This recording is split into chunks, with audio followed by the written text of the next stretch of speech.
Leftism represents the de-evolution of humanity. It's Darwinism in reverse. Instead of survival of the fittest, it's the survival of the stupidest. It's literally humanity plunging into the abyss of irrationality and stupidity and bad ideas. You notice that leftists hate free market competition, even though the free market is what exists in nature. It's called survival of the fittest.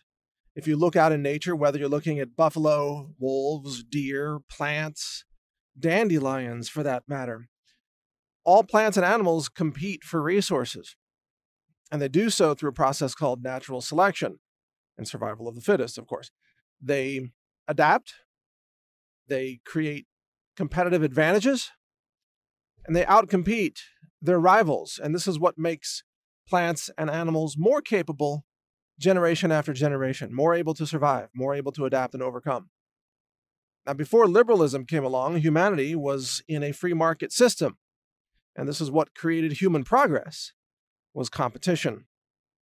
People had to adapt and survive. They had to be innovators. They had to be problem solvers. Under liberalism, the progress of humanity has halted and, in fact, has started to move backwards into collapse. This is why all liberal-run cities are collapsing into third world status. This is why liberal-run countries, or radical left-wing countries, fascism, socialism, communism, they are collapsing as well. The Venezuelan collapse is because of left-wing thinking, socialism, big government, eliminating competition. And one of the reasons that leftists want to eliminate competition is because they can't stand for there to be outcomes that aren't equal. They want everything and every idea and every outcome and every person to be equal, which means there can't be any competition, because in a competition there are winners and there are losers. Some people do better than others, which is what encourages people to work hard and to strive hard and to innovate and things like that, to make investments in good ideas. But leftism hates that. They want equal outcomes, which is impossible, of course, in any kind of environment where there's freedom. If there's freedom, different people will apply different amounts of work or ideas or creativity. Different people will have different outcomes. Some of it's due to luck, but most of it's due to people's behavior, their dedication, their discipline, things like that. But the left hates that. This is why they hate the free market system, and they even hate the idea of men and women being different. See, they want equality in everything, equal outcomes, equal biology. So they literally tell each other that when children are born, they're born without gender. They're called genderless, according to the left.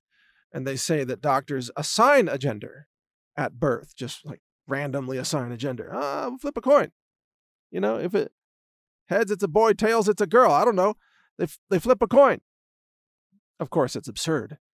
You are born as a boy or a girl. You're born with your gender. And in fact, your gender is chosen very early after the moment of conception. So you have been, by the time you're born, you have been a boy or a girl for more than 9 months, actually. So, because it's not, by the way, you're not born in just 9 months. It's a little over 9 months. A lot of Americans don't seem to remember that. So can you imagine if liberalism were applied to the animal world, let's say? Let's take a deer population. Deer have evolved over time to be amazing runners. I get to watch deer every day because I see them on my ranch. And the way they move, the way they can bound over fences just effortlessly, it's amazing. Even baby deer, they're born and they can run within 30 minutes. I've actually seen baby deer, and they are fast, and they can maneuver, they can survive. But if we had liberalism in the deer population, then first, all the deer that are being hunted by coyotes would be called victims. Coyotes would be called oppressors. And all the deer, no matter how fast they run, would all be required to stop running so that all deer are equal. It would be brought down to the ability of the weakest deer. So whatever deer can leap the least height, that would be the limit. So no deer would be allowed to leap higher than the weakest deer. No deer would be allowed to run faster than the weakest deer. No deer would be allowed to eat more food than whatever lazy deer didn't want to go out and gather food. And you would have a sickly, weak population if the coyotes didn't serve their role as predators and eliminate the weak deer, eliminate the losers. See, this is what a lot of liberals don't understand. It's that it's predators in the animal kingdom that actually make the prey species stronger. Deer are fast because the slow ones got eaten by coyotes or wolves or, other animals. This is what makes animals strong.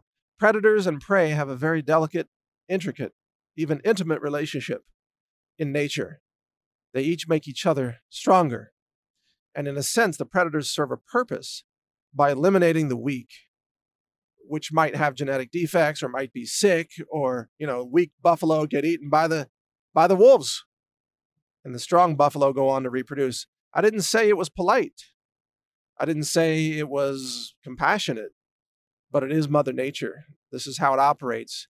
I watch birds as well on my ranch, and I see birds in constant combat. A lot of humans go out and they hear birds singing, and oh, isn't that special? The birds are singing.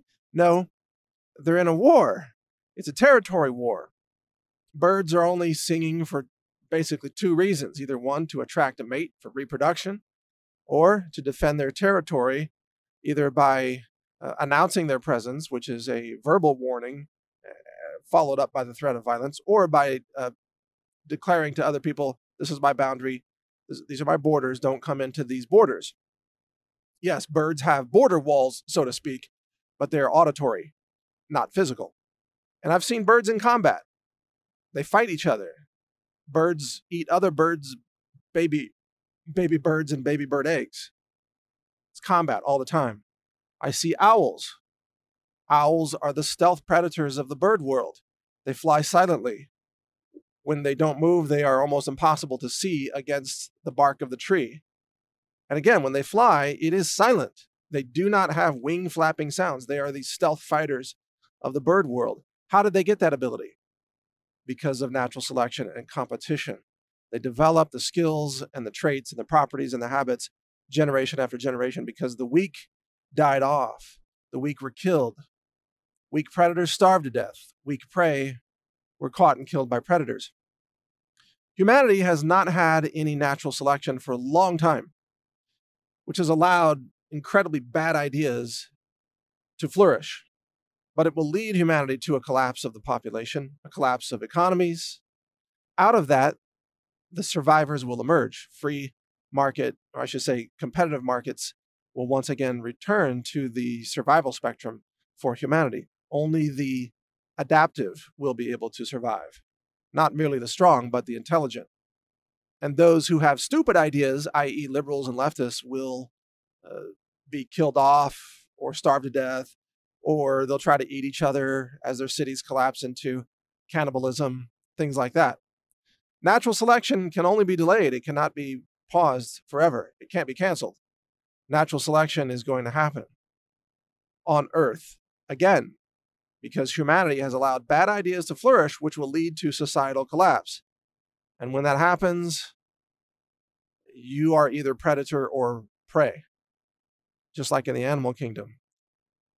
If you're prey, you'd better be able to run. If you're a predator, you'd better be able to attack. And you may be both at different times. All of us may be prey to some, violent gangs or government thugs who are running around trying to kill people. In one sense, we're all targeted by bad people. That's why we all have to have self-defense. But the day of reckoning is coming for humanity. Stupid people don't really have a future in the gene pool of humanity. So don't be among them. I know you're not. That's why you listen to these podcasts. You want to be informed. But as you walk around the world, this is my homework assignment for you. You walk around the world, you look at people, in the grocery store or wherever you see people in public walking down the street. Maybe you see people at your local city council meeting, whatever. I want you to start rating the survivability of these people. You will find that 9 out of 10 people are too stupid to live if anything goes wrong in society. If the food runs out, if the power grid goes down, if the water runs out, if there's social chaos in nature, the strong survive, the weak are eliminated. And that's why nature keeps getting stronger while humanity keeps getting dumber, because the weak have been given political power, the weak-minded, the pathetic weaklings of society are running society, and their bad ideas will drive humanity to a moment of natural selection. It's coming. So be aware of this. Read my website, naturalnews.com. And of course, you can hear more of my podcasts at healthrangerreport.com. Thank you for listening. If you want to make it through these trying times, you're going to need full cognitive function. You're going to need your mental faculties. And there's no better way to achieve that than to turn to good nutrition, brain-supporting nutrition. That's what we offer at the Health Ranger store. We do more testing than any retailer in the world to make sure that you have the cleanest food in the world, because I believe that that's how we change the world. We change the world through clean food. We help people live better, think better, and we get better results in the world. It all starts with food and nutrition. Check it out. We have over 700 products now at healthrangerstore.com. Thank you for your support.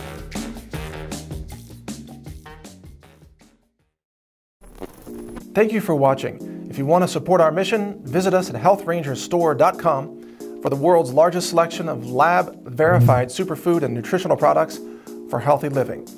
It's at healthrangerstore.com.